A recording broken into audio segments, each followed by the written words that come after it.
Hello everyone, आप देख रहे हैं मेरे YouTube channel R K education class. Friends, आज हम पढ़ेंगे BA program 5th semester understanding Gandhi, political science understanding Gandhi. इसका फर्स्ट चैप्टर मैं ऑलरेडी अपलोड कर चुकी हूँ। आज हम पढ़ेंगे चैप्टर 2 सत्याग्रह। प्रस्तावना यानी इंट्रोडक्शन। महात्मा गांधी सन 1869 से 1948 आधुनिक भारत के शिल्पकार व निर्माता, जननायक, राष्ट्रीय आंदोलन के मार्गदर्शक तथा उन्हें गांधी जी को समाज सुधारक के रूप में भी जाना जाता है। उनके विचारों ने, उनके आदर्श, उनके कार्यों ने संपूर्ण मानव समाज को प्रभावित किया है और गांधी जी महान मानवतावादी थे। गांधी जी एक आध्यात्मिक संत थे और गांधी जी थे वो एक आध्यात्मिक संत थे और उनकी आध्यात्मिक और सत्य की शक्ति ने ही उन्हें राजनीति में लाकर देश की सेवा के लिए प्रेरित किया। और उनकी जो शक्ति थी, उनके जो सत्य था, सच था, उसी ने ही उनको राजनीति में लाकर एक देश की सेवा के लिए प्रेरित किया। वे राजनीतिक दर्शन पर अलग से कोई ग्रंथ नहीं लिखा और राजनीतिक दर्शन पर उनके बारे में कोई एक अलग से ग्रंथ नहीं लिखा गया। वे ना तो राजनीतिक चिंतक थे, गांधी जी, और ना ही राजनीतिक दार्शनिक थे। ना ही तो वो चिंतक थे राजनीतिक और ना ही वो राजनीतिक दार्शनिक थे। वह व्यवहारिक आदर्शों तथा सच स्वराज था। वो उनके जीवन का सर्वाधिक महत्वपूर्ण सपना था, जिसकी प्राप्ति के लिए समय समय पर उन्होंने विचार प्रकट किए, टाइम पर अपने विचार प्रकट किए। गांधी जी ने अहिंसा, सत्य, आत्मा, अनुशासन में महत्व प्रकाश डाला। उन्होंने स्वराज्य प्राप्ति हेतु सत्याग्रह का मार्ग देखा और उन्होंने स्वराज्य प्राप्ति हेतु प्राप्त करने के लिए सत्याग्रह का मार्ग दिखाया। गांधी जी के अनुसार सत्य के अंदर शांति को संविष्ट मानकर किसी भी वस्तु के लिए आग्रह करने में उत्पन्न बल ही सत्याग्रह है। गांधी जी के अनुसार सत्य के अंदर ही शांति को संविष्ट करना सत्य के अंदर ही और उसे ही मानकर वस्तु के लिए आग्रह करने से उत्पन्न जो बल है उसे ही हम क्या कहते हैं? सत्याग्रह कहते हैं। अर्थात सत्य की शांति के सर्वोच्च गुण से उत्पन्न होने वाला बल का नाम सत्याग्रह है। और अतः हम क्या कह सकते हैं कि सत्य और शांति के सर्वोच्च गुण से जो उत्पन्न होने वाला जो बल है उसके ही सत्याग्रह कहा जाता है, उसका ही नाम सत्याग्रह है। जिनमें सत्य, नैतिकता, सच्चाई, आध्यात्मिक एकता, अहिंसा, पीड़ा सहन करने की क्षमता आदि गुण समाहित होते हैं। जिसमें कि सत्य हो, सच्चाई हो, अहिंसा, पीड़ा सहन करने की जो क्षमता है, वो सारे गुण सम्मिलित होते हैं। उसे ही हम क्या कहते हैं? सत्याग्रह कहते हैं। हालांकि प्रचलित अर्थों में सत्याग्रह का तात्पर्य अहिंसात्मक प्रतिरोध के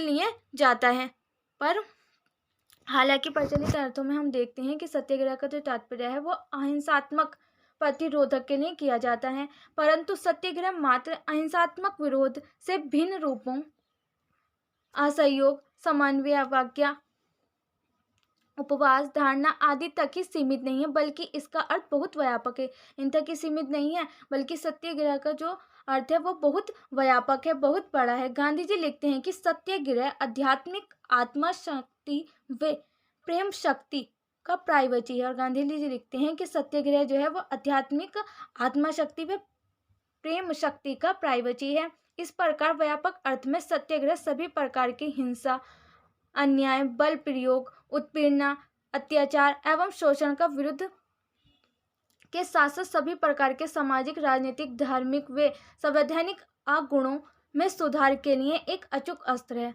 गांधी जी लिखते हैं कि सत्याग्रह जो है वो आत्मा शक्ति और प्रेम शक्ति का एक प्रायवची है और इसका अर्थ यह नहीं है कि सिर्फ हिंसा, अन्याय या बल, उत्पीड़न, अत्याचार व शोषण के विरोधी, बस कि इसके साथ साथ कई सामाजिक, राजनीतिक, धार्मिक, संवैधानिक अगुण, जिसमें भी अगुण हैं, उनके सुधार के लिए अचूक अस्त्र भी है सत्याग्रह। इसीलिए गांधी जी के सत्याग्रह नागरिक का संवैधानिक राजनीतिक अधिकार बन जाता है। इसीलिए गांधी जी के लिए सत्याग्रह जो है वो नागरिकों का संवैधानिक राजनीतिक अधिकार बन जाता है।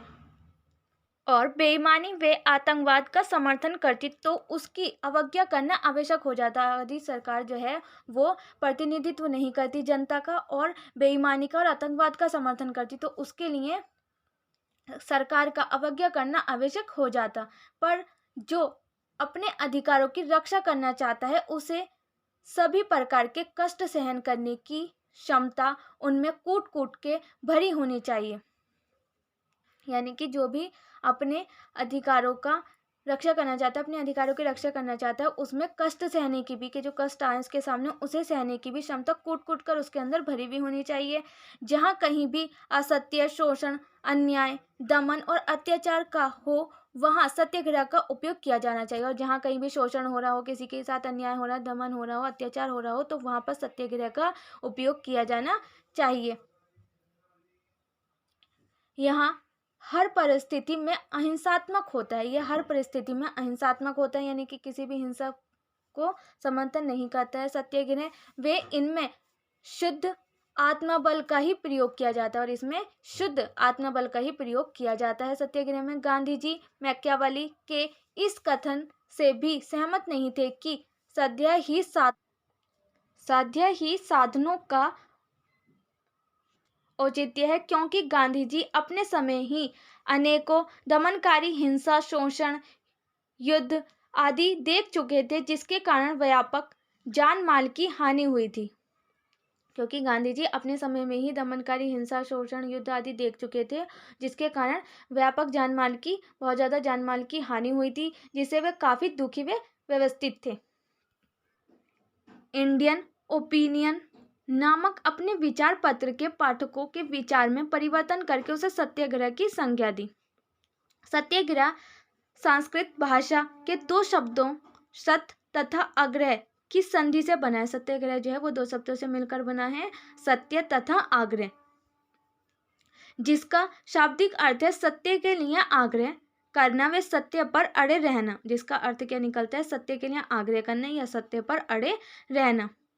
सत्य का अनुसरण करना सकारात्मक रूप से सत्याग्रह का अर्थ है और सत्य का अनुसरण करना ही सकारात्मक रूप से सत्याग्रह का अर्थ है। सत्य तथा न्याय के लिए संघर्ष करना, यानी सत्य के लिए, सच के लिए और न्याय के लिए संघर्ष करना, और नकारात्मक रूप में असत्य तथा अन्याय के विरुद्ध संघर्ष करने से है। और नकारात्मक रूप में हम कह सकते हैं असत्य तथा अन्याय के विरुद्ध संघर्ष करने से है।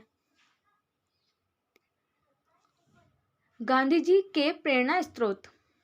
प्रत्येक व्यक्ति व विचारक समकालीन परिस्थितियों से अवश्य प्रभावित होता है। प्रत्येक व्यक्ति व प्रत्येक विचारक समकालीन जो परिस्थितियां उनसे आवश्यक इफेक्टेड होता है, प्रभावित होता है। गांधी जी भी इसके अपवाद नहीं थे गांधी जी के विचार भारतीय सभ्यता के प्राचीन स्रोत तथा अन्य विद्वानों के विचारों से पूर्ण रूप से प्रभावित हुए थे। और गांधी जी के जो विचार थे वो अन्य विद्वानों के विचार से पूर्ण रूप से प्रभावित हुए थे। उनकी विचारधारा व राजनीतिक कार्यक्रमों पर अनेक धर्मों तथा व्यक्तियों का स्पष्ट प्रभाव उनकी रचनाओं में देखा जा सकता है। और उनकी विचारधारा, राजनीतिक कार्यक्रमों पर उनके धर्मों तथा व्यक्ति को जो स्पष्ट प्रभाव है वो रचनाओं के द्वारा देखा जा सकता है, जो कि निम्नलिखित है। पारिवारिक प्रभाव। पहला क्या था? पारिवारिक प्रभाव। गांधी जी की विचारधारा पर उनके माता पिता की धार्मिक प्रवृत्तियों का अत्यधिक प्रभाव पड़ा। गांधी जी के विचारधारा पर उनके माता पिता, उनके पेरेंट्स की जो धार्मिक प्रवृत्तियां थी उनका अत्यधिक इफेक्ट पड़ा। गांधी जी का परिवार उदारवादी विचारों में विश्वास रखता था और गांधी जी का जो फैमिली थी वो उदारवादी विचारों में विश्वास रखती थी। और जो उनके पिता थे गांधी जी के, वह सत्य का पालन करने वाले, उदारता का दृष्टिकोण रखने वाले तथा वीर पुरुष थे। और गांधी जी के जो पिता थे वो सत्य का पालन करते थे, उदारता का दृष्टिकोण रखने वाले थे और वीर पुरुष थे। उनकी माँ धार्मिक प्रवृत्ति वाली स्त्री थी और गांधी जी की जो माँ थी वो धार्मिक प्रवृत्ति वाली स्त्री थी। ऐसे माता पिता के मार्गदर्शन वे पालन पोषण से गांधी जी का व्यक्तित्व अलग तरह से हो गया था। और उनके पेरेंट्स के मार्गदर्शन के कारण, उनके पालन पोषण के कारण ही गांधी जी का व्यक्तित्व अलग तरह से हो गया था। अलग तरह का हो गया था। पारिवारिक प्रभाव को स्वयं स्वीकारते हुए गांधी जी ने कहा कि मैं सदैव अपने माता पिता के बताए गए रास्ते पर चलने का प्रयास करता हूँ। और गांधी जी के द्वारा ये कहा गया कि मैं सदैव अपने जो माता पिता हैं उनके बताए गए रास्ते पर चलने का ही प्रयास करता रहता हूँ। धार्मिक प्रभाव। गांधी जी का अत्यंत ही धार्मिक प्रवृत्तियों वाले व्यक्ति थे। गांधी जी अत्यंत ही धार्मिक प्रवृत्ति वाले व्यक्ति थे और उनकी रचनाओं में बार बार धार्मिक विचारों का पोषण हुआ है। और गांधी जी की रचनाओं में बार बार धार्मिक विचारों का पोषण हुआ है।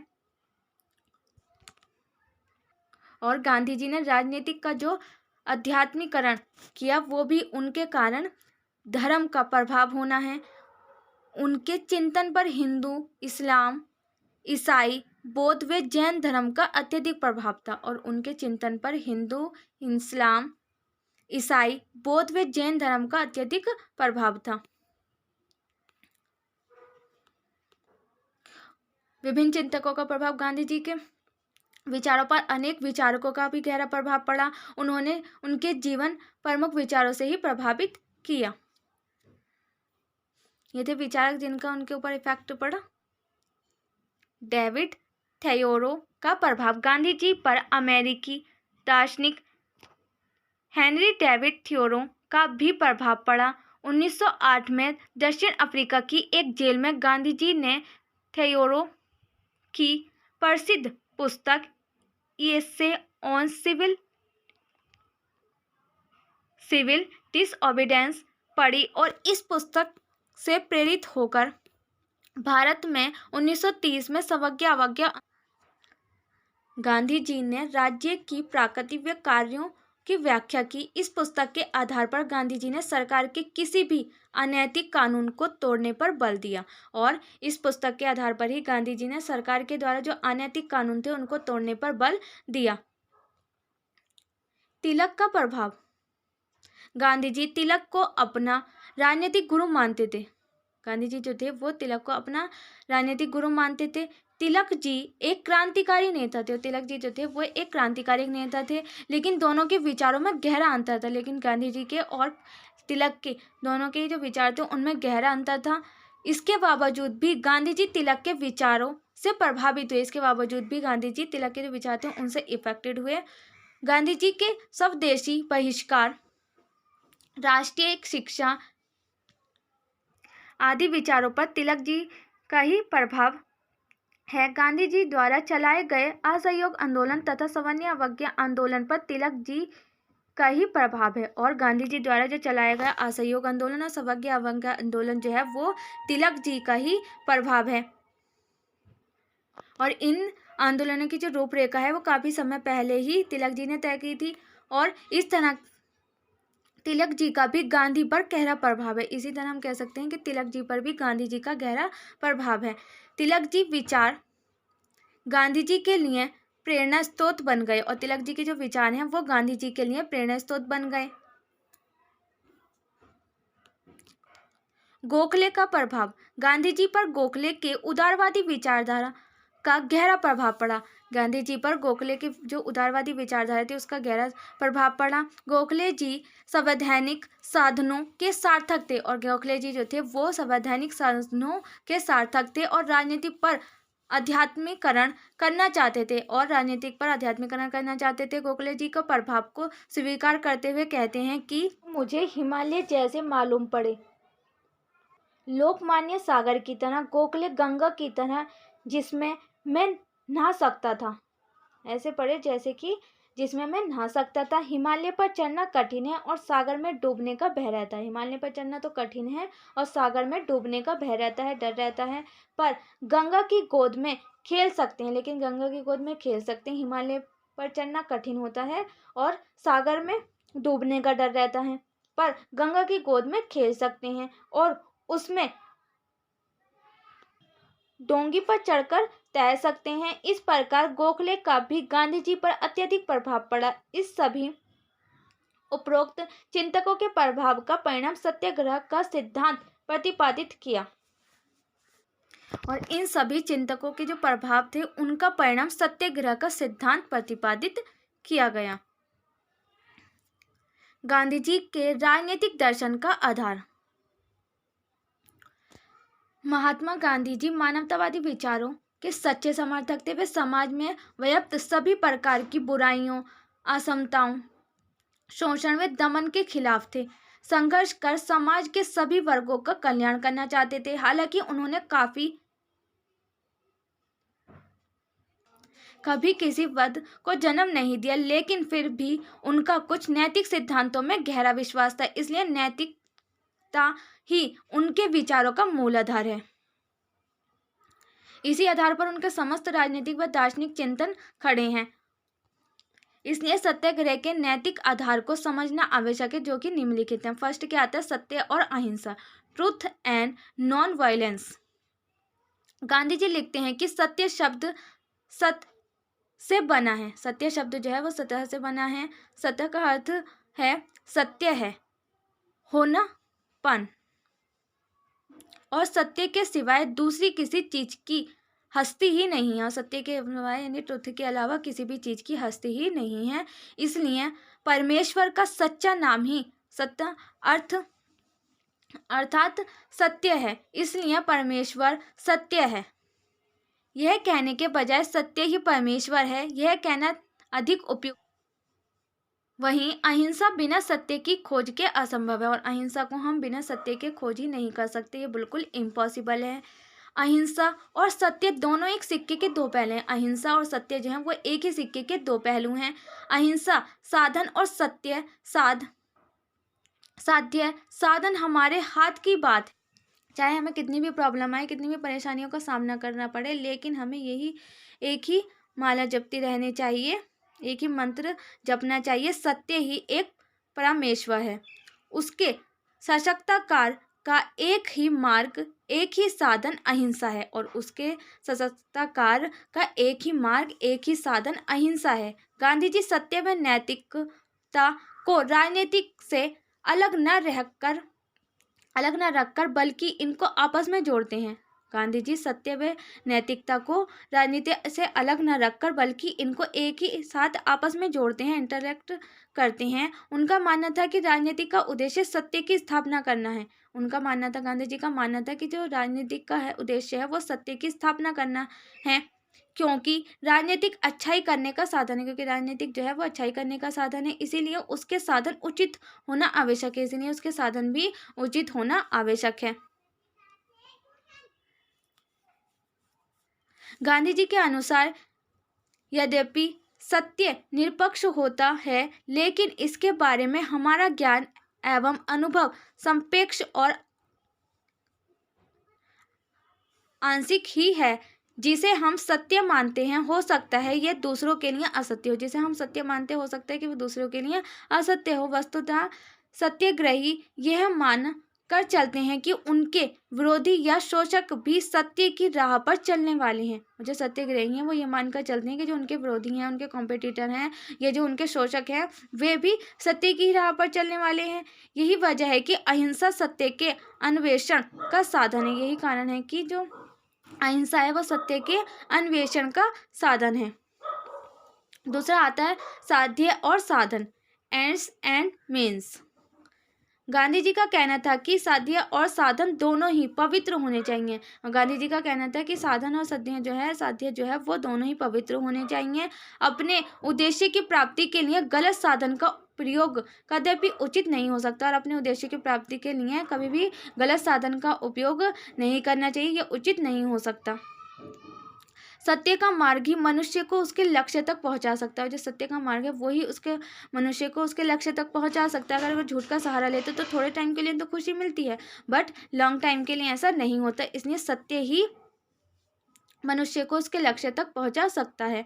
अनैतिक साधन लक्ष्य को दूषित करते हैं। जो अनैतिक साधन होते हैं वो लक्ष्य को दूर करते हैं और मनुष्य से लक्ष्य को उससे भटका भी देते हैं। जैसे बीज होता है वैसे ही पेड़ उगता है। अब हम कैसे कह सकते हैं कि जैसे कि बीज हम डालेंगे वैसा ही पेड़ उगेगा। ये नहीं होगा कि हमने बीज दूसरा डाला है पेड़ दूसरा उगेगा। इसलिए जैसा हम बीज उगाएंगे, बीज डालेंगे, बोएंगे, वैसा ही पेड़ उगेगा।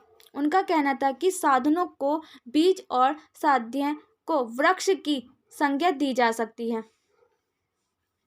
उनका कहना था कि भय, लोभ और अहंकार मानव के सबसे बड़े शत्रु हैं। और गांधी जी का कहना था कि भय, लोभ और अहंकार जो है वो मानव के सबसे बड़े शत्रु हैं, सबसे बड़े दुश्मन हैं। इनके त्याग के बिना ईश्वर से प्राप्ति नहीं हो सकती, और इनके त्याग के बिना जब तक हम लोभ को नहीं त्यागेंगे, भय और अहंकार को नहीं त्यागेंगे, तब तक हमें ईश्वर की प्राप्ति नहीं हो सकती। ईश्वर में विश्वास, faith in God. Gandhi ji ईश्वर की शक्ति पर पूरा विश्वास रखते थे, और गांधी जी का कहना था कि ईश्वर की प्राप्ति, मेरा विश्वास ही मुझे सदा मार्ग पर चलने के लिए प्रेरित करता है। और उनका, गांधी जी का कहना था कि मैं ईश्वर के प्रति सच्ची आस्था रखता हूँ, उसी के कारण मुझे उनके मार्ग पर चलने के लिए प्रेरित करते हैं। वही मुझे मैं ईश्वर पे विश्वास रखता हूँ, उसी के कारण मुझे सदा मार्ग पर चलने के लिए प्रेरित करता है। ईश्वर के प्रति आस्था ही मनुष्य के दुर्गुणों को सद्गुणों में बदल सकती है, और ईश्वर के प्रति आस्था ही मनुष्य के जो दुर्गुण हैं उनको सद्गुणों में बदल सकती है, यानी कि बुरे कामों को अच्छे कामों में बदल सकती है, अगर हम ईश्वर पर ही आस्था रखेंगे तो। और गांधी जी ने कहा सत्य ईश्वर है, और गांधी जी ने क्या कहा कि सत्य ही जो है, सच ही जो है, वही ईश्वर है। मेरे लिए ईश्वर सत्य और प्यार है। गांधी जी ने कहा कि मेरे लिए ईश्वर जो है वो सत्य और प्यार है। ईश्वर नैतिकता और सदाचार है। ईश्वर प्रकाश एवं जीवन का स्रोत है, वह सबसे ऊपर और दूर है। और ईश्वर जो है सबसे ऊपर और दूर है, और ईश्वर ही प्रकाश एवं जीवन का स्रोत है। गांधी जी के ईश्वर का कोई रूप तथा नाम नहीं था। गांधी जी के ईश्वर का कोई रूप तथा नाम नहीं था। उनके अनुसार ईश्वर निराकार है, और गांधी जी के अनुसार ईश्वर जो है वो निराकार है।